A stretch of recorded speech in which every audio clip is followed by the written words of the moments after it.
currently a student at USF St. Pete. I'm studying to get my degree in education. Before going here, I lived in Orlando, Winter Park area. You'll see a picture of my partner and I at Universal. And then the other picture, you'll see my wonderful nephew who lives with me and my beautiful stepson. So that's Matthew and Edward.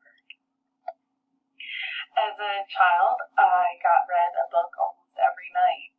Some of my favorites were The Giving Tree and Judy Blume novels like Freckle Juice. And then I also had about 3 milk cartons full of little gold books. And The Pokey Little Puppy was probably one of my favorites. And then, of course, Adolescents hit. And I read Animal Farm and 1984, both by George Orwell, when I was about 13 years old, and it was very anti-establishment and very punk rock, at least I thought. And I also read Brave New World while I was in high school.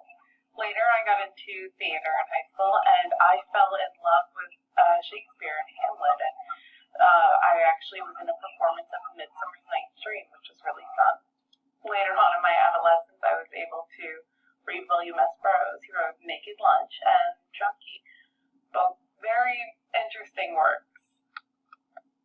I also was able to spend about 5 years working at a private elementary school, being able to teach students.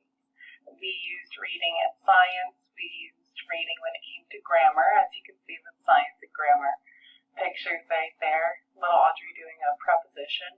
And then we also had puppet theater that came through about once a year.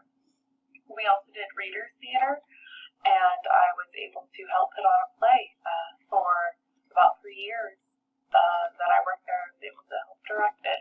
And it was just a really great experience being able to dive into learning with the students. And it's something that I would like to continue to do. Reading is a huge part of lives,